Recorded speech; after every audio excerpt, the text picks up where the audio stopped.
পৰিবেশৰ পটভূমিত মই বহুত দীঘলীয়াকৈ ক'ব বিচৰা নাই কিন্তু এইটো কথা ঠিক যে আমাৰ ৰাজ্যখনৰ যেটো ডেমোগ্ৰাফি চেঞ্জ সেইটো এটা অত্যন্ত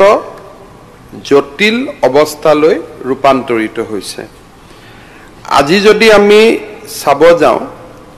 2011 চনৰ যেটো অফিচিয়েল সেন্সাস সেই অফিচিয়েল সেন্সাসত অসমত জনসংখ্যা হৈছে 3,12,05,576 আৰু এই জনসংখ্যাৰ ফিগাৰটো যদি আমি চাব যাওঁ হিন্দুৰ সংখ্যা 1,91,80,779 যদি আমি মুছলমানৰ জনসংখ্যা চাব যাওঁ 1,79,345 খ্ৰীষ্টিয়ান যদি জনসংখ্যা চাব যাওঁ 11,65,867 শিখ 20,672 বুদ্ধি 54,000 জৈন 25,000 আদাৰ 27,000 নন ৰিভিল 50,000 অৰ্থাৎ 2011 সেন্সাসত হিন্দু জনসংখ্যা 61% 61.47 আৰু মুসলিম জনসংখ্যা হল 34.22 তাৰ মানে নিয়াৰলি 35% যদি হিন্দু আৰু মুছলমানৰ মাজত আমি যদি জনসংখ্যাটো বিশ্লেষণ কৰো তেতিয়াহলে আমি দেখা পাওঁ যে এতিয়া এটো 65-35 নহয় it is between 61 and 35 this is as per census of 2011 আৰু 2011 census যেতিয়া এইটো ফিগাৰ দেখা যায় তেতিয়াহলে 2021 সেন্সাসত এই ফিগাৰটো কেনেকুৱা হ'ব এই কথাটো আমি নিশ্চয় দেখা পাব পাৰো এতিয়া প্ৰথম কথাটো হল যে স্বাধীনতাৰ আৰম্ভণিতে মুসলিম পপুলেশন কিমান আছিল স্বাধীনতাৰ আৰম্ভণিতে আছিল মুসলিম পপুলেশন 22% আৰু 22% 1991 আছিল 24.68 1971 24.56 1991 28.43 2001 30.9 আৰু 2011 34.22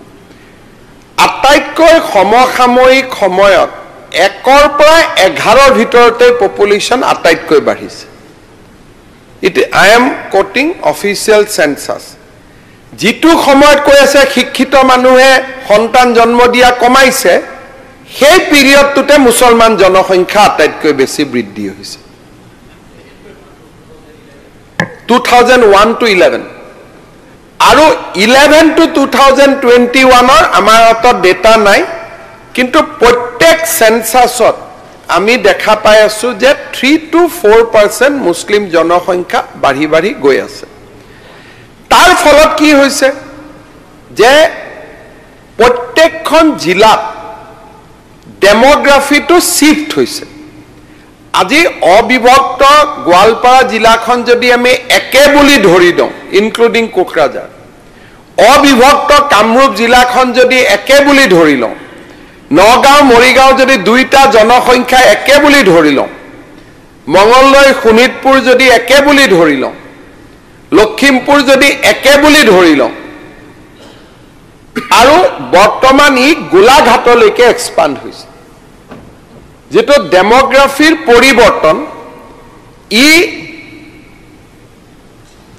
51 পৰা মই আজিৰ পৰিপ্ৰেক্ষিতত মই অলপমান বৰ্তমান অসমৰ পৰিৱেশৰ প্ৰেক্ষাপটত এই বিষয়টো মই বহুত ক'ব খোজা নাই আপোনালোকে মোক মনত পেলাই দিছে মই অসমৰ মুখ্যমন্ত্ৰী মোৰো বহুতখিনি দায়িত্ব থাকে কিন্তু নামনি অসমত ডেমোগ্ৰাফি ইমানে স্পিডত পৰিৱৰ্তন হৈছে যে তাক ই এটা অভাৱনীয় হিউম্যান ডিজাস্টাৰলৈকে ৰূপান্তৰ হ'বৰ কাৰণে গৈ আছে মাটি গৈছে অধিকাৰ গৈছে আৰু আপোনালোকে নিজে চাব যে যিবোৰ গাঁৱৰ নাম শুদ্ধ হিন্দু গাঁৱৰ নাম সেই গাঁওবিলাকত এতিয়া হিন্দু মানুহ নাই শুদ্ধ হিন্দু গাঁও হাজোৰ কলিতাকুছিত এতিয়া কলিতা নাই মানে এসময়তো তাত কলিতা আছিলে নহলেতো গাঁওখনৰ নাম কলিতাকুছি হ'বই নোৱাৰে আৰু ডেমোগ্ৰাফি চেঞ্জ আমি ভবাতকৈ মই এখন ডকুমেন্ট উলাই আছো পাৰ পুলিং বুথত হোৱা ডেমোগ্ৰাফিৰ পৰিৱৰ্তন যেটো কোনোবা এদিন বিধানসভাত মই অধ্যক্ষ মহোদয়ক অনুৰোধ কৰিম সেইখন পুলিং বুথত স্কুলো হ'ল এখন পুলিং বুথত হস্পিটালো হ'ল ব্যাপক গতিত সলনি হৈছে স্যার মই আপোনাক অসুবিধা নকৰো স্যাৰ ইন্টাৰফেয়াৰ নকৰো খালি মাননীয় আপুনি যদি আপোনাক ইন্টাৰফেয়াৰ নকৰো sir please don't disturb the reply chairman Ali আপনাৰ মাননীয় অধ্যক্ষ চেয়াৰম্যান আলী মাননীয় অধ্যক্ষ মহোদয় মই কেতিয়াও ব্যৱহাৰটো কোনো সদস্যৰ প্ৰতি বেয়া নকৰো মই এটা ভাবি চিন্তি কৈ থাকো আপুনি যদি মাজত সোমাই দিয়ে নেক্সট লাইনটো মই পাহৰি যাম এতিয়া মোৰ ফ্লোটো আপুনি ভাঙি দিলে সো এটো ডিজাইন বুলি কম না এটো নেচাৰেল বুলি কম এটো ষড়যন্ত্ৰও হ'ব পাৰে প্লিজ না সো আপুনি চেয়াৰম্যান আলী ডাঙৰীয়া সো আপুনি সিনিয়ৰ মেম্বাৰ আপুনি এজন ইন্ডিপেন্ডেন্ট মেম্বাৰ 2 মিনিট সময় আপুনি পাব লাগে আমি আপোনাক দিগদাৰ নকৰাকৈ আমি আপোনাক ক'ব সুযোগ দিছো কৈছে ইয়াৰ পিছত প্ৰত্যেকটো কথাতে থিয় হৈ থকাৰ কি প্ৰয়োজন আছে অধ্যক্ষ মহোদয় আপোনাক 10 মিনিট দিলে আপুনি 10 মিনিট ক'ব মোৰ ইয়াত একো নাই মইতো হাউস চলোৱা নাই এতিয়া যেটো সাধাৰণতে যেটো দলিল দিয়া হয় যে এডুকেশ্যন নাই কাৰণে আমাৰ হোৱা নাই যিখন জাগাত হস্পিটাল হৈছে যিখন জাগাত স্কুল হৈছে যিখন জাগাত বিভিন্ন ধৰণৰ সৰকাৰি ৰাস্তা হৈছে ইলেক্ট্ৰিসিটি হৈছে পাৰ পুলিং বুথ ওয়াইজ আমি যেটো ডেটা উলাইছো Hindu Muslim ratio in 2011 Hindu Muslim ratio in 2021 আৰু Hindu Muslim projected ratio in 2031 as per the population আৰু এই ধৰণে আপোনালোকে চাব যে ইয়াত তিনিটা ক্ৰিয়া কৰি আছে এটা হৈছে বাৰ্থ এণ্ড ডেথ যে মুছলিমৰ জনসংখ্যা বেছি হিন্দুৰ পলায়ন মই এটা ডাঙৰ কথা এটা যি কৈছো পিছত আমি ইলাবোৰেট কৰিম হিন্দুৰ পলায়ন আৰ প্লিজ এনেকে ডিস্টাৰ্ব নামনি অসম আৰু মধ্য অসমৰ পৰা হিন্দুৰ পলায়ন অকল জন্মই অকল ডেমোগ্ৰাফি চেঞ্জৰ ৰিজন নহয় জন্ম আৰু মৃত্যুক বাদ দিও হিন্দুৰ পলায়ন এটা বহুত ডাঙৰ সমস্যা হৈ পৰিছে demography in district please chairman Ali ডাঙৰীয়া আপুনি 40 ঘৰ I will be compelled to suspend you যেতিয়া 40 ঘৰ মানুহৰ কথা কয় নহয় প্লিজ মেইনটেইন দ্য ডেকোৰাম যেতিয়া আপোনালোকে 40 ঘৰ মানুহৰ কথা কয় তেতিয়া তাত দুখ লগাটো তাৰ পৰা আৰম্ভ হৈ যায় নহয় যে 40 ঘৰ আছে নে গৈ তাতে দুখটো তাৰ পৰা আৰম্ভ লাগি যায় তো মনত শোকটো তাৰ পৰা আৰম্ভ হৈ যায় এতিয়া ইয়াত কি হয় পলায়ন বিলাক কেনেকে হয় তাৰ ওপৰতো যোৱা 3.5 বছৰত মই একেবাৰে মাইক্ৰো লেভেলত মই বিশ্লেষণ কৰিছো কেনেকে তাক ইনষ্টিগেট কৰা হয় ক্ৰাইমৰ লগত যেতিয়া আপোনালোকে যেটা ডিসকাশন কৰিব আজি সময় বেয়া কাৰণে মই বহুত কথা ক'ব খোজা নাই ক্ৰাইম আৰু আপুনি বন্ধ কৰিলে ভাল হয় একদম অখিল গগৈ ডাঙৰীয়া কিমান হিন্দু মুছলমান অখিল গগৈ আপুনি কোন বন্ধ কৰিব লুঙিখন পিন্ধি লওক please Akhil it is not the way আপুনি বাস্তৱ লুঙিখন পিন্ধি লওক লুঙিখন প্লিজ মাননীয় মাননীয় হিন্দু মুছলমানে আপুনি লোকৰ শপত খুৱাইছিলে কথা নাই শপত খুৱাইছিলে মাননীয় অধ্যক্ষ মহোদয় অসমত হিন্দু মুছলমানতকৈ ডাঙৰ বাৰ্নিং টপিক একোৱেই নাই একোৱেই নহয় যুদ্ধখন লগাই শেষ কৰিব পিন্ধি লওক লগাব লাগিব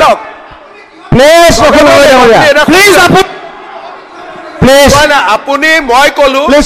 যে হিন্দু আৰু মুছলমানৰ মাজত অসমত ডিবেট এটা হ'বই লাগিব আৰে আপোনাৰ কি আপুনি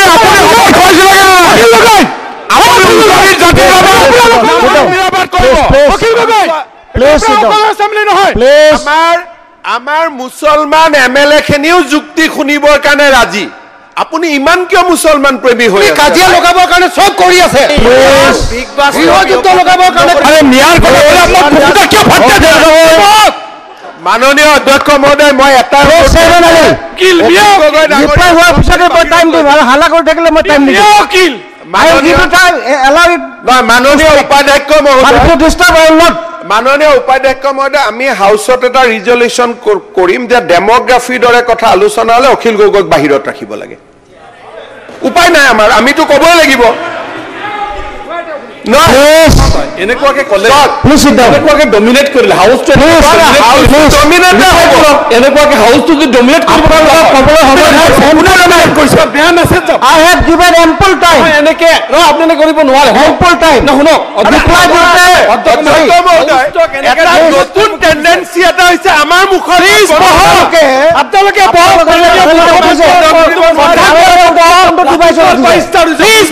কোনটো ডিভাইচত উঠি পেলাই কথা হৈছে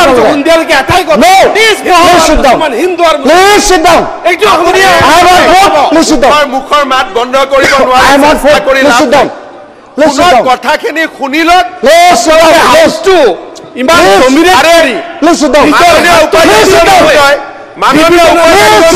যেতিয়া তেওঁলোকে ভুল তথ্য দিলে যে ডিষ্ট্ৰিক্ট কেইখন ভাঙাৰ কাৰণেহে গণ্ডগোল হৈছে যেতিয়া ভুল আপোনালোকে সাইন্টিফিক ৰিপ্লাই শুনক চেয়াৰমেন আলী ডাঙৰীয়া প্লিজ হোৱা নাই আচ্ছা প্লিজ আচ্ছা চেয়াৰমেন আলী ডাঙৰীয়া let the honorable chief minister complete his speech অধ্যক্ষ মুখ্যমন্ত্ৰী ডাঙৰীয়া স্পিচটো শেষ কৰিব দিয়ক তেওঁৰ ৰিপ্লাইটো এটাটো মই ৰিকুৱেষ্ট কৰিম ডিসকুৱালিফিকেশ্যন মুখ্যমন্ত্ৰীয়ে অসমত কাজিয়া লগাবই লাগিব Akhil Gogoi you are suspended for 10 minutes Akhil Gogoi you are suspended for 10 minutes কাজিয়া লগাব বুলি ইমান মিয়া কিয় হৈছে অখিল গগৈ বুকু ফাইটা যাও অখিল গগৈ প্লিজ নামনিৰ মিয়াবাদ প্লিজ নামনিৰ মিয়াবাদ প্লিজ সংঘৰ্ষ লগাবলৈ নহয় ৰিপ্লাই শুনক প্লিজ অধ্যক্ষ মহোদয় কংগ্ৰেছ দলে প্ৰশ্ন মুখ্যমন্ত্ৰী ডাঙৰীয়া ৰিপ্লাই দি আছে honorable chief minister is replying why are you disturbing please listen মুখ্যমন্ত্ৰী ডাঙৰীয়া ৰিপ্লাইটো কমপ্লিট কৰিব দিয়ক উত্তৰ দিব দিয়ক ৰিপ্লাই উত্তৰ দিব দিয়ক প্লিজ আরে উত্তর দিম রাতে 2টা বজাত হলো মই উত্তর দিম মই দিমেই উত্তর রাতে 2টা হলো উত্তর দিম হিন্দু মুসলমানৰ কি কৰে কৰিব মই বহি আছো 2টা হলো আপোনালোকে কি কৰিছে মই একো শুনা নাই মই কি কৈছো আপোনালোকে উপাধ্যক্ষ ডাঙৰীয়া প্লিজ শব্দ উপাধ্যক্ষ ডাঙৰীয়া আপুনি অখিল গগৈ ডাঙৰীয়া কোলাই দিলে ইপিনে সাংঘাতিক ধৰণে বিজেপিৰ মিয়া বুলি গালি দিছে সাংঘাতিক ধৰণে পদক্ষেপ নলয় অধ্যক্ষ মহোদয় বিজয় মহোদয় মিয়াটো কি দিয়া শব্দ নেকি সন্মানীয় শব্দ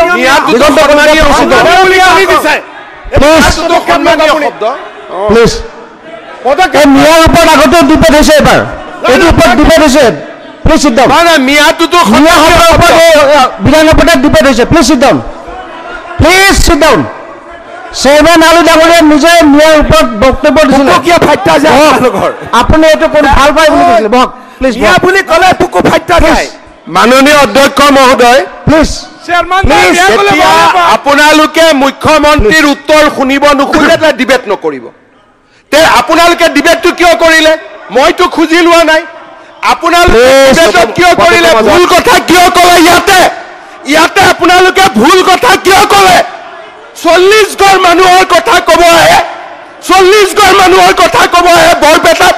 শংকৰদেৱ মাধৱদেৱ থকা জেগাখিনিত 40 জন অসমীয়া আছে আৰু সেইটো আপোনালোকে ক'ব খোজে মুখ খুলি নল'ব দেই মুখ খুলি নল'ব মুখ খুলি নল'ব মুখ খুলি নল'ব মুখ খুলি নল'ব মই ইমানে কৈ আছো 40 ঘৰ অসমীয়া মানুহ আৰু চেয়াৰমেন আলীয়ে কয় যে মই ৰক্ষণাবেক্ষণ দিছো আজি অসমীয়াৰ ইমান দুৰৱস্থা হ'ল আজি অসমীয়াৰ ইমান দুৰৱস্থা হ'ল আপুনি ৰক্ষণাবেক্ষণ দিব লাগে আপুনি ৰক্ষণাবেক্ষণ দিব লাগে কোন হয় চেয়াৰমেন আলী কোন হয় chairman Ali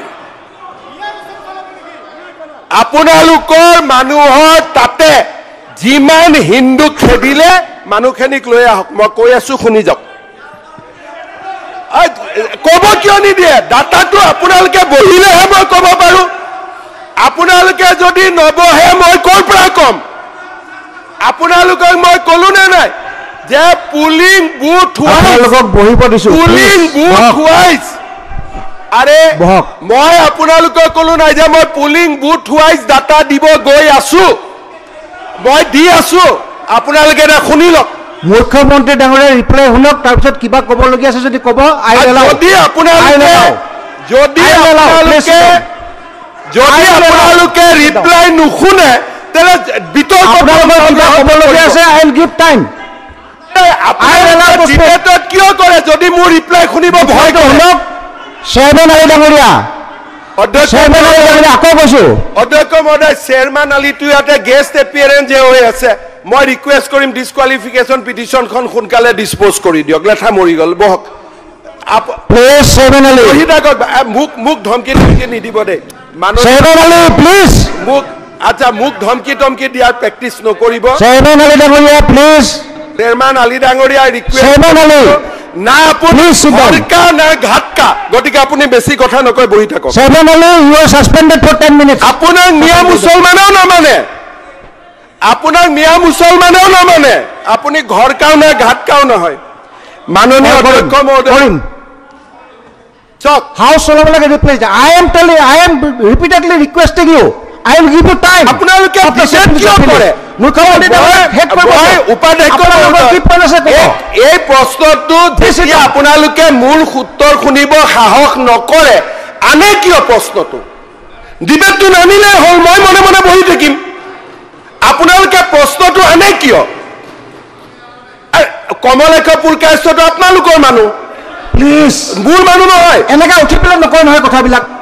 There is no system, no rule that you can stand up. Please sit down.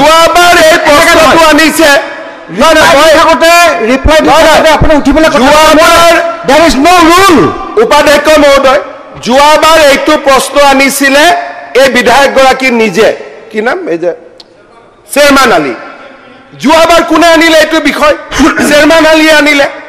এইবাৰ আনিলে কমলেশ পুৰকায়স্থই যি ক'লে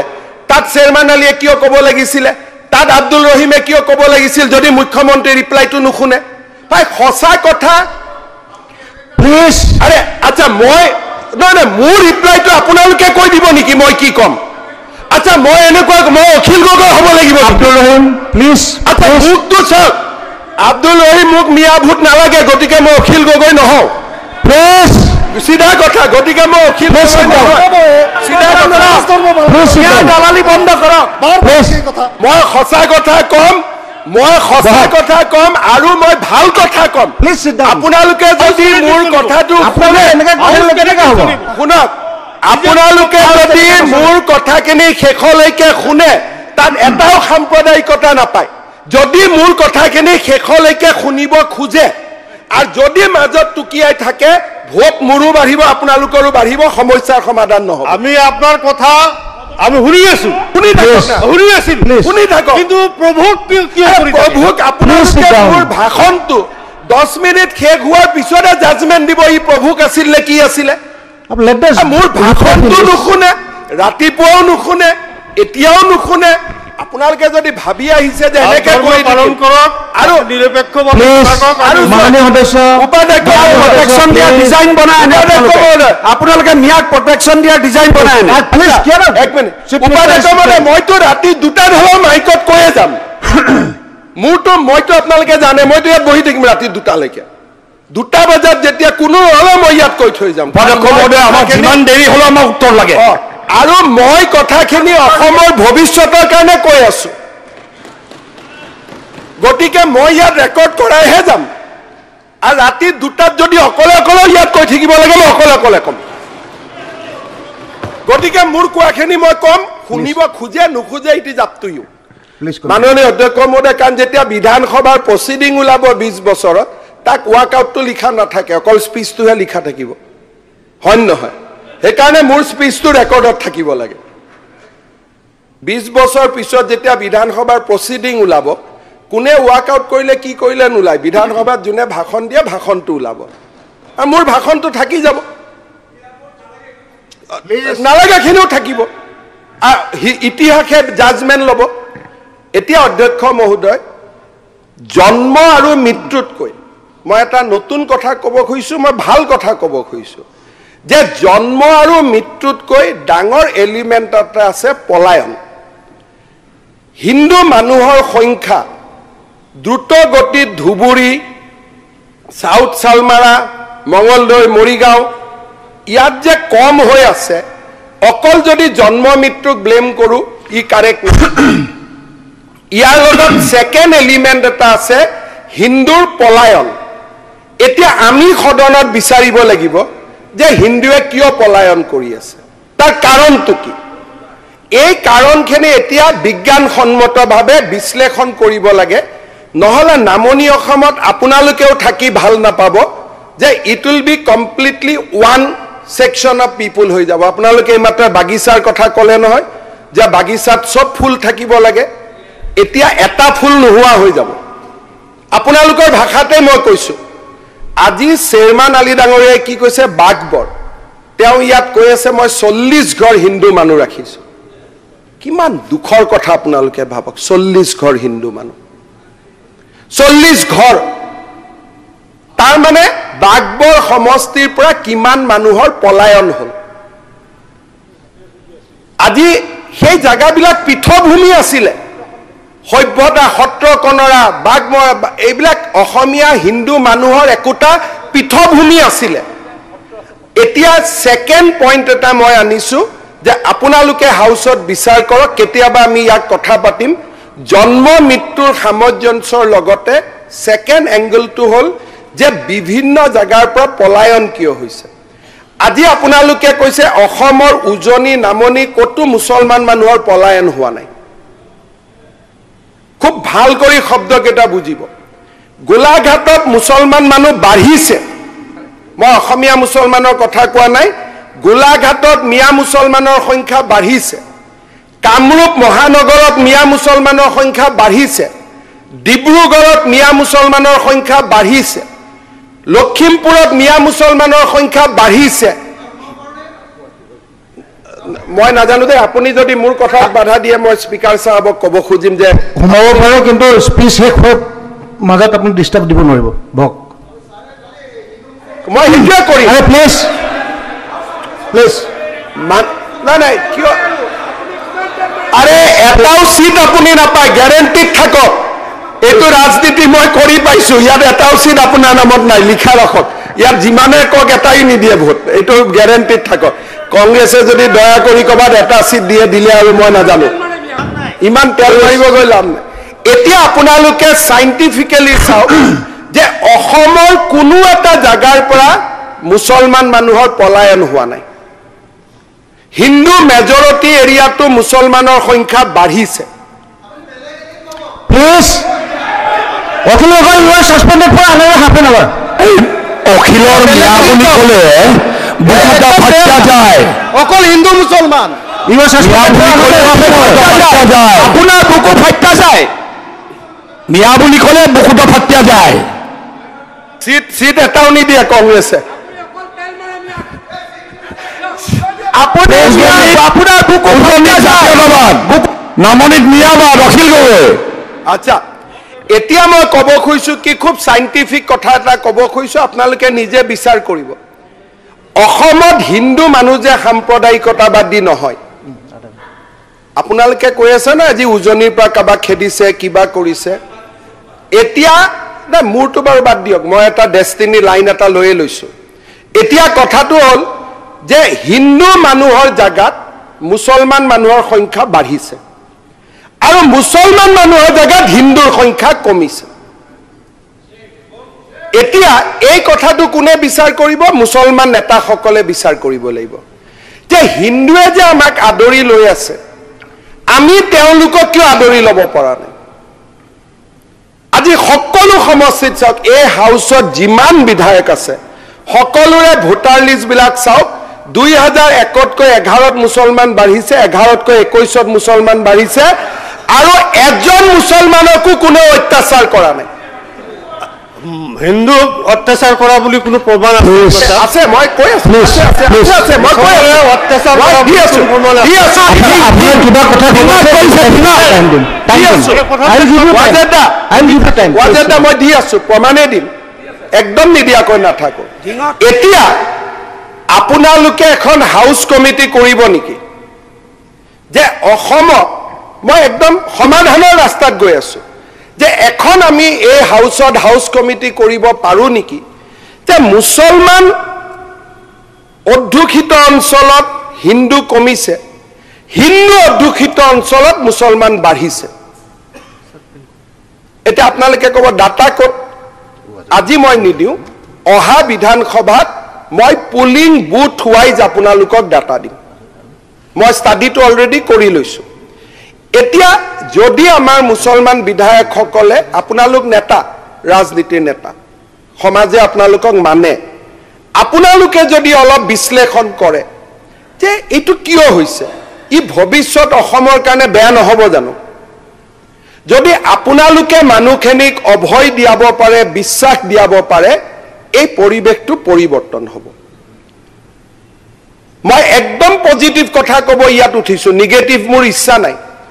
যেনেকে আমাৰ হিন্দু বিধায়কখিনিয়ে মুছলমান মানুহখিনিক সংৰক্ষণ দি আছে মুছলমান মানুহখিনিয়ে হিন্দু মানুহক সংৰক্ষণ দিব পাৰিবনে নাই এতিয়া আপোনালোকক মই ডেটা দিম ৱাজেদাৰ নিজৰ সমষ্টিৰ ডাটা দিম যে 20 বছৰত হিন্দু মানুহ কেনেকৈ কমি গ'ল সংৰক্ষণ দিবৰ কাৰণে কেইটামান হাৰ্ড কাম কৰিব লাগিব আজি মই কাম কেইটা নকওঁ এটা দুটা সৰু সৰু কিন্তু আজি ক'লে আপোনালোকৰ মনটো দুখ লাগিব এইকাৰণে মই আজি কথা কেইটা নকওঁ কাৰণ আমাৰ হিন্দু মানুহ পলায়নৰ কেইটামান কাৰণ আছে নামঘৰত যায় মানুহ যেতিয়া দেখে যে ইয়াত নামঘৰ চলাব পৰা অৱস্থা নাই মানুহখিনি উঠি গুচি আহে মানুহখিনিক ধৰ্ম খৰণ দি থাকে গতিকে মই নেক্সট ডিবেটত মই কম যে কোন কেইটা কথাৰ কাৰণে হিন্দু মানুহ ওলাই ওলাই আহি আছে কাৰণ এইখন অসমত পাৰ্চেন্টেজ যিয়েই নহওক কিয় যেতিয়া এদিন এই ধৰণৰ ডেমোগ্ৰাফি চেঞ্জ হ'ব মানুহৰ উত্তেজিত বাঢ়িব আৰু মানুহে অসম আন্দোলনৰ দৰে এটা পৰিৱেশ দেখা পাব আৰু এবাৰ সেই পৰিৱেশটো ৰক্ষা কৰাৰ দায়িত্ব আজি আমাৰ হাউচখনে যদি চিন্তা কৰে যে আমি আৰু এজনো হিন্দু মানুহ বৰপেটাৰ পৰা পলায়ন হ'ব নিদো ধুবুৰীৰ পৰা এজনো হিন্দু মানুহ পলায়ন হ'ব নিদো তেতিয়া দেখিব অসমত পৰিৱেশবিলাক নিজে নিজে হিমন্ত বিশ্ব শৰ্মাই হিন্দু মুছলমানৰ কথা কোৱাৰ প্ৰয়োজনে নাই দ্বিতীয় ছোৱালী হিন্দুৰ হক মুছলমানৰ হক মাৰ এক প্ৰতিবিম্ব শিক্ষাৰ কথা নাই যদি মুছলমান বিধায়কসকলে নেতাসকলে লাগি যায় নহয় যে 18 বছৰৰ তলত বিয়া নিদিবি এটাও বিয়া হ'ব নোৱাৰে কিন্তু মই কোনো এজন মুছলমান বিধায়কৰ আপোনালোকৰ মই ফেচবুক খুব চাওঁ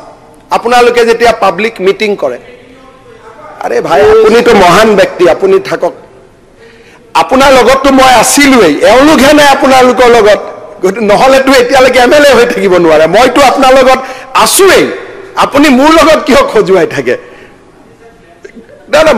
মই কৰা লিডাৰ অফ অপজিশ্যনে সদায় খবৰ লয় পিটিশ্যন কেতিয়া ডিছপোজ হ'ব মইতো আছোৱেই আপোনাৰ লগত গতিকে আপুনি আপোনাৰ বন্দুক মাৰি আছে শত্ৰুক সমৰ্থন কৰি আছে গতিকে ঠক ঠিক আছে গতিকে আপোনাৰ লগত মোৰ কোনো দুশ্মনী নাই আপুনি এনে কৰি আছে মই ফেচবুকত আপোনালোকৰ মিটিংবিলাক শুনো ৰাতি মই 2-3 বজাত লগাই শুনো মই খুব আশা কৰোঁ চেয়াৰমেন আলী ডাঙৰীয়া প্লিজ চেয়াৰমেন আলী ডাঙৰীয়াৰ কথাটো মই কোৱা নাই মই ক'লো নে আপুনিতো আমাৰ পাৰ্টিতে আছে প্লিজ চেয়াৰমেন আলী ডাঙৰীয়া ৰ'ব প্লিজ বাকী সদস্য ধুনীয়াকে শুনি আছে এজনেও যদি কোৱা চেয়াৰমেন আলী ডাঙৰীয়া বাকী সদস্য শুনি আছে ৰিপ্লাইটো শুনি লওক মই যদি আপোনাৰ শুনিবলৈ ইচ্ছা নাই তেতিয়াহ'লে আপুনি লিভ দ্য হাউচ আৰে আপুনি যদি হাউচখন দিগদাৰি কৰিম বুলি সোমাইছে মই নাজানো অলপ দেৰি থাকক না মন আপোনাৰ বয়সটো 16 বছৰ নেকি এতিয়া স্কুলতে ই উঠে মানে অখিল গগৈ আপোনাৰ পৰা শিকক আপুনি অখিল গগৈৰ পৰা শিকিছে ইমান দিনটো হাউচত এনেকুৱা আপুনি নকৰিছিল আপুনি তেওঁক কিয় কপি কৰিব গৈ আছে বাদ দিয়কচোন এতিয়া যদি আমাৰ জননেতাসকলে প্ৰত্যেকটো ভাষণৰ পিছত কয় যে ভাই 18 বছৰৰ তলত আমাৰ গাঁৱত বিয়া হ'ব নালাগে পৰিৱেশ এটা মই বনাইছো কেইদিনমান আগতে মই গৈছিলো বিজনীত দলং কৰিব কাৰণে অজয় কোনটা জায়গা ছিল এটা দলং কৰিব টুকলং তাতে মই মুছলমান মানুহখিনিক লগ কৰিলো ভাই কাবাৰ আজিকালি বিয়া হয় নেকি बोले ना आगे आमी जानছিলো ना आईने ওটা বাধা আছে এখন আপনি আমাকে বলে দিলাম আইনে বাধা আছে এখন আমি কাকো শাদি বিয়া করতে দিয়ে না কিন্তু মই তো আজি হে কলু আপোনালোকে যদি মিটিং বিলাকত সদায় কই থাকিলেতে যে ভাই সা আমাৰ ছোৱালী বিলাকক 18-16 বছৰ বিয়া নিদিবি আজি কি হৈছে বিয়া দিয়াৰ কাৰণে ছোৱালীখিনি 22-23 বছৰ 4টা বাচ্চাৰ মা হয় সালে অলপমান তেজে নাই শৰীৰটো হুকাই খিনাই কাৰণ 4টা বাচ্চা জমা দিউতে যিমান তেজ যায় যিমান নিউট্ৰিশন বাচ্চাটোৱে লৈ লয় আমাৰ হিন্দু সমাজৰ 24 বছৰীয়া ছোৱালী এগৰাকী আৰু মুছলমান সমাজৰ 24 বছৰীয়া ছোৱালী এজনী 20% একে হ'ব 80% যদি আপোনালোকে থিয় কৰাই দিয়ে তে মোৰ লগত আপোনালোকে তৰ্ক নকৰে আপোনালোকটো একোজন মাৰ পেটৰ পৰাই জন্ম হৈছে মাৰ প্ৰতি মমতা আপোনালোকৰো জাগি উঠিব আননেসেসাৰি মুক টাৰ্গেট কৰি আছে মই ভাল কথা কোৱা মানুহজনক আপোনালোকে মিটিং বিলাকত কোৱা আৰম্ভ কৰক এটা আপোনালোকে এটা পলিগেমি তথ্য লৈ আহিলে কোৰ তথ্য মই নাজানো আপোনালোকে জানে যে হিন্দুত উইদাউট ডাইভোৰ্স সেকেন্ড বিয়া হবই নোৱাৰে আমাৰ অসমত ট্ৰাইবেল মানুহসকলেও দুটা বিয়া নকৰাই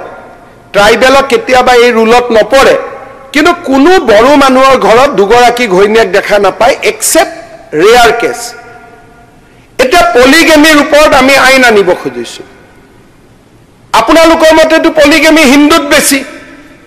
গতিকে আপোনালোকেটো মুকলি সমৰ্থন কৰিব পাৰে না আৰজিআইটো মাৰক তাক য'ত আছে সি যেহেতু আপোনালোকে কৈছে হিন্দুত বেছি তেলে আমি হিন্দুক বেন কৰিব আনো তাত আপোনালোকে সমৰ্থন কৰক কাৰণ আপোনালোকে কৈছে পলিগেমি হিন্দুতহে বেছি গতিকে হিন্দুত বহু বিবাহ বন্ধ কৰিবৰ কাৰণে আমি বহু বিবাহ বন্ধ আইন এখন আনিম আপোনালোকে সমৰ্থন কৰিব নে নাই আপোনালোকৰ মতেতো বহু বিবাহ হিন্দুত বেছি গতিকে মই মানি ললো যে হিন্দুত বেছি হিন্দুত বহু বিবাহ বন্ধ কৰিবৰ কাৰণে আমি যিখন আইন আনিম তাত আপোনালোকে সমৰ্থন কৰিব নে নাই এইটোৱে তেতিয়াই কথাটো ওলাই পৰে যে আপোনালোকে মাতৃখেনিৰ প্ৰতি এজন ছোৱালীৰ ঘৰত যেতিয়া মূল থাকুতে দ্বিতীয়জনী ঘৈণীয়েক আহি পায় তৃতীয়জনী ঘৈণীয়েক আহি পায় সেই ছোৱালীজনীৰ বেদনা অনুভৱ কৰিব লাগিব ছোৱালীজনী মুছলমান ছোৱালী মই যদি হিন্দু ল'ৰা এটাই মুছলমান ছোৱালীৰ বেদনা উপলব্ধ কৰিব পাৰো আপোনালোকে একেই মাৰ পৰা জন্ম হোৱা এজনে কিয় নোৱাৰে হেতু প্ৰশ্নৰ উত্তৰ দিয়ক অখিল গগৈয়েতো হিন্দু মুছলিমৰ কথা কৈ গুচি গ'ল মইতো মুছলমান ছোৱালীৰ কথা কৈ আছো তাইক পঢ়িব দিয়ক তাইক মা কৰিব নিদিব তাইক মা হ'ব নিদিব আপোনালোকে মিটিঙত কোৱা কৰক দুটা ভোট যাই যাওক এবাৰটো ইলেকশ্যনত মই মাইনৰিটি এৰিয়াত মিটিং কৰিছো ভোটটো কাৰণে মই এইখিনিকে কৈছো চাবিৰে বাবা বিয়া কিন্তু নাপাতিবি মোক কৈছে মাইনৰিটি এৰিয়াত মই ভোট ল'ব গৈছো মই ভোট ল'ব যোৱা নাই মই মেছেজ দিব গৈছো হেণ্ডশেক কৰোঁতে সুধিছো এই বিয়া কেইটা কৰাইছ মই মোৰ কাম কৰিবহে মই গৈছো প্ৰত্যেকটো ভাষণত তলত হেণ্ডশেক দিওঁতে এই বাবা বিয়া নকৰাবি দে মা স্কুলত যাবি দে মা স্কুল পঢ়িবি কলেজ পঢ় আজি নিযুত মইনাৰ দৰে স্কিম আমি কি হিন্দু মুছলমান কৰিছো আমি কি হিন্দু মুছলমান কৰিছো আজি কি অৰুণোদয় আমি হিন্দু মুছলমান কৰিছো এইখন চৰকাৰৰ দৰে সেকুলাৰ কাম কংগ্ৰেছে কৰাই নাছিল আজি আমি থকা কাৰণে মোক এতিয়া আপোনালোকে চাওক অখিল গগৈ দুইফালে কেনেকে মাৰে আপোনালোকক সংৰক্ষণ দিয়াৰ কাৰণে আমি তাতে অলপ ষ্ট্ৰিক হলো তেওঁ কৈছে আমাৰ সংগঠন কেইটাৰ ওপৰত কিয় নটিচ দিছে মই কিন্তু মুখ্যমন্ত্ৰী হিচাপে মোৰ দায়িত্বটো মই পুৰা পালন কৰিছো ৰাজনৈতিক আদৰ্শ মোৰ যিয়ে নহওক কিয় ফুট মাৰ্চ হৈছে ফ্লেগ মাৰ্চ হৈছে আজি পুলিচ ৰাস্তাত ওলাইছে মুখ্যমন্ত্ৰী হিচাপে মোৰ সাংবিধানিক দায়িত্বত মই ত্ৰুটি কৰা নাই কিন্তু ৰাজনৈতিক ব্যক্তি হিচাপে মোৰ মতাদৰ্শ থাকিবই মই বহু বিবাহক বিৰোধিতা কৰোঁ মই ডেমোগ্ৰাফি চেঞ্জ লৈ চিন্তিত যে নামনি অসম মধ্য অসমৰ ডেমোগ্ৰাফিক চেঞ্জে আমাক খাই পেলাব অসমখন ভৱিষ্যতে অস্থিৰ হ'ব আৰু এটা মই শেষত কথা কৈ সামৰণি মাৰিম আৰু এটা কনচাৰ্ণ হৈছে বাংলাদেশৰ পৰা নতুনকৈ বিদেশীৰ অনুপ্ৰৱেশ টেক্সটাইল ইণ্ডাষ্ট্ৰীৰ কথা অলপ আগতে কোৱা হৈছিল বাংলাদেশত টেক্সটাইল ইণ্ডাষ্ট্ৰী বন্ধ হৈ যোৱাৰ লগে লগে আজি 6 মাহত অজস্ৰ ৰোহিংগিয়া মুছলমান মানুহ অসমৰ জৰিয়তে ত্ৰিপুৰা অসম হৈ ভাৰতত সোমাই আছে এই ট্ৰেণ্ডটো যোৱা 3 বছৰ নাছিলে যোৱা 3-4 মাহত মুছলিম ইনফিল্ট্ৰেশ্যন হেজ বিগেন ডাটা বিএসএফ আছে আৰে আপনি এইটো জাৰ্নালিস্টৰ ওপৰত আৰে ভাই আপুনি স্যাৰ চিফ মিনিস্টাৰ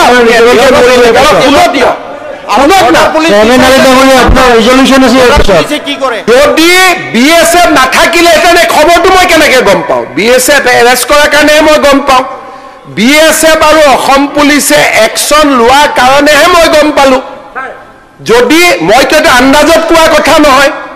আপোনালোকে মোক সুধিলে নাম কম বয়স কম বাংলাদেশৰ এড্ৰেছ কম কিহৰ কাৰণে মই লগত এইটো কৈছো মই কলো নহয় চিন্তাৰ বিষয় কিহৰ কাৰণে এনেকুৱা পৃথিৱীত কোনো টেকনলজি নাই যে 800 কিলোমিটাৰত এনেকে পুলিচ থাকিব কাৰণটো মই কৈছো যে বাংলাদেশত টেক্সটাইল ইণ্ডাষ্ট্ৰী বন্ধ হৈ যোৱাৰ পিছত সাডেনলি আমি কি কৰিব লাগে ৰখাৰ আমি ব্যৱস্থা কৰিব লাগিব আমি কৰিম আৰু আমি কৰি আছো পুছবেক ডেইলি কৰি আছো অসম এৰেষ্ট কৰাই নহয় এৰেষ্ট কৰিলে ইয়াত থাকি যাব ন একাৰণে মই পুছবেক কৰি আছো এৰেষ্ট কৰিলে থাকি যাব আকৌ উকিল আহি যাব হেকাৰণে আকৌ আমাৰ হোটেলত আমিয়ে খুৱাব লাগিব গতিকে আমি তেওঁলোকক পুছবেক কৰি আছো আৰু যোৱা 4 মাহত যথেষ্ট ৰোহিংগিয়া মুছলিমক আমি পুছবেক কৰিছো যেটো অসমৰ মিডিয়ায়ো মই কি কাৰণে নাজানো মই টুইটত দি থাকাৰ পিছতো বা বিধানসভাটো এই বিষয়ে কোনো প্ৰশ্ন উঠা নাই আমি এই সিচুৱেচনটোৰ প্ৰতি আমি একদম নিৰ্বিকাৰ হৈ গৈছো মই ফটো দিছো যে আজি 4 জনী মানুহক খেদিলো 5টা মানুহক খেদি পঠিয়ালো বিধানসভাত এটা প্ৰশ্ন নাই আমিও সব শুই গৈছো নিৰুদ্দেশ হৈ গৈছো আৰু এই নিৰুদ্দেশ হৈ যোৱা অসমখনক কবাত বিবেকটো জাগ্ৰত কৰাৰ কাম অসমৰ মুখ্যমন্ত্ৰীজনে কৰিব লাগিব এটো মোৰ সাংবিধানিক দায়িত্ব মই সদনক আহ্বান জনাম মুছলিম ৰেজিষ্ট্ৰেশ্যনে হওক, পলিগেমি বন্ধৰ বিৰুদ্ধে আমি অনা আইনে হওক, চাইল্ড মেৰেজৰ বিৰুদ্ধে অনা আইন আপোনালোকে আমাক মুকলিভাৱে সমৰ্থন কৰক। দ্বিতীয়তে, নিজৰ নিজৰ যেনেকে হিন্দু MLA খিনিক মই আহ্বান জনাম যে আপোনালোকৰ সমষ্টিৰ মুছলমান মানুহখিনিক আপোনালোকে সংৰক্ষণ কৰক,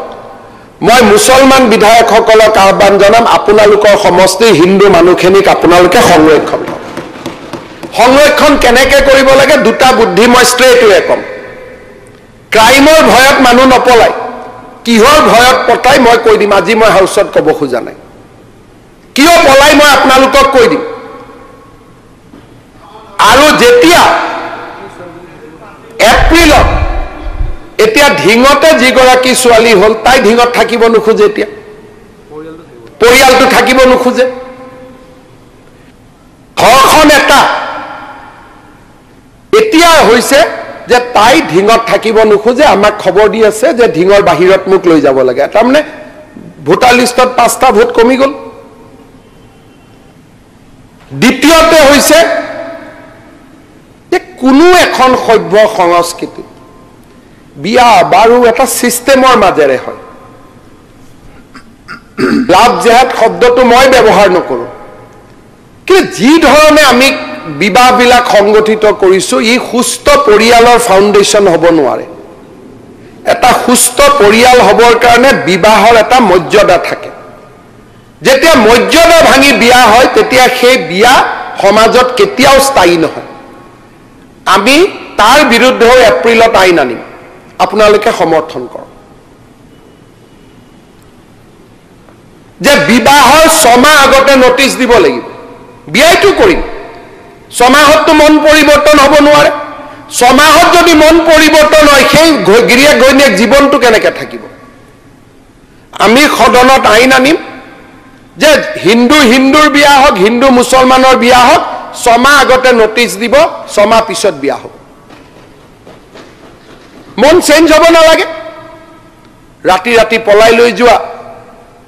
সেইটোতো কোনো কথা হ'ব নোৱাৰে। ফেচবুকত নাম দিব হিন্দুৰ বিয়া কৰা, মুছলমানক নাম দি মুছলমানৰ বিয়া কৰাম হিন্দুক। এইবিলাকতো আমি কোনেও ছাপোৰ্ট কৰিব নালাগে। উই শুড নট ছাপোৰ্ট। যেতিয়া আপোনালোকে সাহসেৰে সদনত বাল্য বিবাহৰ বিৰুদ্ধে মাতিব, স্কুল লাগে। আজি নায়েৰ আলগাত মই কলেজ দিছোঁ, মাতি দিব পৰা নাই আপোনালোকে। মোৰতো কোনো আপত্তি নাই এডুকেশ্যন প্ৰসাৰৰ ক্ষেত্ৰত, আই এম উইথ ইউ। কিন্তু সেইটো বাহানা হ'ব নোৱাৰে যে এইটো কাৰণে আমাৰ বাঢ়ি আছে। আপোনালোকৰ মতে 10 লাখ ভোট এক জেগাত মানুহে দি দিয়ে, আপোনালোক কিমান পাৱাৰফুল মানুহ চিন্তা কৰক। একোটা পুলিং বুথত আপোনালোকে ক'লে 1999টা ভোট মাৰি দিয়ে, আপোনালোকৰ কিমান পাৱাৰ আছে আপোনালোকে চিন্তা কৰক। আপোনালোকে ক'লে বাল্য বিবাহ বন্ধ হৈ নাযাব। যিজন মানুহে কোৱাৰ কাৰণে যে এই জায়গাত এই চিম্বলতে ভোট দে, সব পোৱা নোপোৱাৰ কথা সব পাহৰি যায়, এক জায়গাতে ভোট দি দিয়ে। আপোনালোক আমাতকৈ বহুত শক্তিশালী বিধায়ক, আমাৰতো একোৱে নাই। আমিতো এটা পুলিং বুথত কাজিয়া লাগি থাকিব লাগে, যুঁজ বাগৰ কৰি থাকিব লাগে। আপোনালোক বহুত ক্ষমতাশালী বিধায়ক। আপোনালোকে যদি এবাৰ হুইপ দি দিয়ে যে 18 বছৰৰ তলত মোৰ সমষ্টিত বিয়া নহ'ব, এজন পুৰুষে 2টা বিয়া কৰাব নোৱাৰিব ডাইভৰ্চ নকৰাকৈ। কোনো হিন্দু ছোৱালীক পলুৱাই নানিবি, ঘৰত গৈ হাত মাঙি লৈ আহ, আপত্তি নাই। হিন্দুৱে মুছলমানক বিয়া কৰাব, মুছলমানে হিন্দুক বিয়া কৰাব। কৰবাত যদি নামঘৰ আছে হিন্দুৰ নিষিদ্ধ বস্তু ব্যৱহাৰ নকৰিবি, আৰু কৰবাত যদি মুছলমান আছে আমিও মুছলমানৰ নিষিদ্ধ বস্তু ব্যৱহাৰ নকৰোঁ। 10টা কোড অফ কণ্ডাক্ট হৈ গ'লেই হিন্দু মুছলমান কৰাৰ প্ৰয়োজনে নোহোৱা হৈ যায়। কিন্তু যেতিয়ালৈকে এইবোৰ নকৰিম আমাৰ মনৰ দুখবিলাকতো আমি ক'বাততো ক'ব লাগিব না, আমাৰ মনৰ ক্ষোভবিলাকতো ক'বাত ক'ব লাগিব, সেইবিলাক আপোনালোকে শুনিব লাগিব। যদি আপোনালোকে মনৰ দুখ আৰু ক্ষোভবিলাক আমাৰ নুশুনে তেতিয়াহ'লে কেনেকৈ অসমখন হ'ব? আকৌ বড়োলেণ্ডৰ দৰে ৰায়তে হ'ব তেতিয়া। বিধানসভাত আমি কোৱা কৰিছোঁ মানুহৰ পুঞ্জীভূত ক্ষোভবিলাক আমি কওঁ কাৰণে এতিয়া অসমত গণ্ডগোল নাই। অখিল গগৈ ডাঙৰীয়াই কৈছে মই হিন্দু মুছলমান লগাই আছো মোৰ দিনত হিন্দু মুছলমানৰ সাম্প্ৰদায়িক সংঘৰ্ষ অসমত হোৱা নাই হৈছে যদি কংগ্ৰেছৰ দিনতে হৈছে আৰু মোৰ আহিবলগীয়া 1.5 বছৰতো নহয় কাৰণ মই আইন কেনেকৈ চলাব লাগে মই জানো মোৰ দিনত নহয় কিন্তু মুখৰ মাত যদি বন্ধ কৰি দিয়ে সংঘৰ্ষ হ'ব ডেমক্ৰেসিৰ আটাইতকৈ ডাঙৰ কথাটো হ'ল যে কথা ক লাগিলে আমি নামানো তোৰ কথা সেইকাৰণে আপোনালোকে কথা কওঁতে মই এবাৰো উঠা নাই মই শুনি আছো অখিল গগৈ হ'ল মাৰ্কসিষ্ট কমিউনিষ্ট ফেসিষ্ট তেওঁ কথা কব বন্ধ কৰাটো তেওঁলোকৰ অৰিজিনেল আৰ্ট হয় কিন্তু আমাৰ কথাটো নহয় ভাই কথা ক না কথা কোৱাত কি আপত্তি আছে বেয়া কথা শুন ভাল কথা শুন বাস্তৱে ডিবেটৰ দ্বাৰা ওলাব কমলাক্ষ পুৰকায়স্থ ডাঙৰীয়াক মই ধন্যবাদ জনাইছো demography change is real migration is real এপ্ৰিলৰ বিধানসভাত যদি পৰিৱেশ ভাল থাকে প্ৰত্যেকটো পুলিং বুথত যোৱা তিনিটা দশকত কেনেকৈ জনগাঁথনিৰ পৰিৱৰ্তন হৈছে পাৰ পুলিং বুথ মই আপোনালোকক দিম তেতিয়া আপোনালোকে গম পাব ডেমোগ্ৰাফি পৰিৱৰ্তন সঁচা নে মিছা এইখন অসম হয় কিছুমান কথা আমি বাদ দিব নোৱাৰো জানো আজি ইয়াতে গো ভক্ষ নিবাৰণী কানুন আছে যে মন্দিৰৰ 5 কিলোমিটাৰত হ'ব নোৱাৰে আজি সব জায়গাতে ইন্ডিকেটিভ হোটেল নামটো এনেকে সাইনবোৰ্ডত লিখে তাৰমানে বুজি পাই ইয়াত এইটো মাংস পোৱা যায়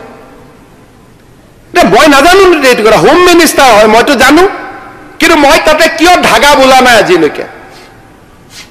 কিয় মই এটা কনসিলিয়েশন বিচাৰি আছো 10 বছৰ আগতে অসমত আৰবিক নামত হোটেল নাছিল এখন হোটেলো নাছিল মই এখন গুৱাহাটীতে ডাঙৰ হৈছো হেদায়তপুৰত মুছলমান মানুহৰ ঘৰত খায়ে মই ডাঙৰ হৈছো এতিয়া আৰবিক নামৰ হোটেলবোৰ কিয় ইন্ডিকেশন নহয় জানো ইয়াত কি পোৱা যায় ৰিকনসিলিয়েশন হ'ব লাগিব সমাজৰ মাজত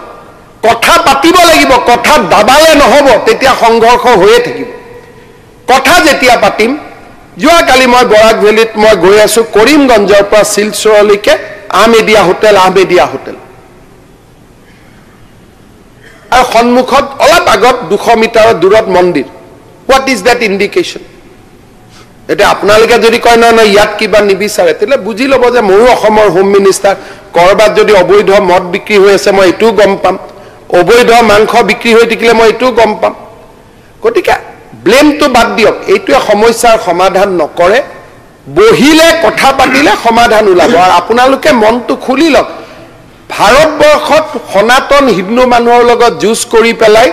আমি ইয়াত থাকাৰ কথাটো নাহে সংঘাতে হৈ থাকিব আৰু আমাৰ মানুহখিনি আপোনালোকৰ পৰা দূৰত নহয় একটা সমষ্টিৰ এজন বিধায়কক আঙুলি টুৱাই কক যে আপোনালোকৰ পৰা মুছলিম মানুহ পলাই আহিছে একজনক আঙুলি টুৱাক আমাৰ তাতে সাম্প্ৰদায়িক সম্প্ৰীতিৰ উদাহৰণ আমি সদায় দেখুৱাই আহিছো আৰু আমি দেখুৱাই থাকিম অলপ এতিয়া আপোনালোকে দেখুৱাৰ সময় আহিলে কাৰণ you are one of the largest community in Assam now আগৰ দৰে পৰিৱেশ নাই আগতে যেতিয়া 10-11% আছিলে বাদ দিয়ক কাৰণ আমি লিড লওঁ কিন্তু এতিয়া অবিভক্ত গোৱালপাৰা বুলি কক অবিভক্ত কামৰূপ বুলি কক অবিভক্ত দৰং বুলি কক অবিভক্ত ধুবুৰী বুলি কক আপোনালোক লিডিং কমিউনিটি আৰু এজনো হিন্দু মানুহ সেই জায়গাটোৰ পৰা পলায়ন কৰাটোৱে আপোনালোকৰ ওপৰত প্ৰশ্নবোধক চিন আনি দিয়ে ৰাখি থক মানুহখিনি এইখিনি কথা কলে মানুহ কমিউনিয়েল নহয় আৰু মোৰ খুব পেশনেট এপিল মোৰ দিনত কতো সাম্প্ৰদায়িক সংঘৰ্ষ নহয় কাৰণ ল will tech its own course আমি কতো মই হোম মিনিষ্টাৰ হিচাপে মোৰ দায়িত্বত মই কতো পিছু কিনিলো আজি শিৱসাগৰত যোৱা দুদিন ধৰি যিমান পুলিচ গৈছে একশন লৈছে একে একশন যদি কোকৰাঝাৰ আৰু ওদালগুৰিত ললেহেঁতেন কেতিয়াও ৰায়তে নহলহেঁতেন কংগ্ৰেছৰ দিনত আমি বহুত strict when it comes to law and order কিন্তু লাঠি আৰু গুলি দিটো মানুহৰ ক্ষোভ আৰু আবেগকটো দবাই ৰাখিব নোৱাৰে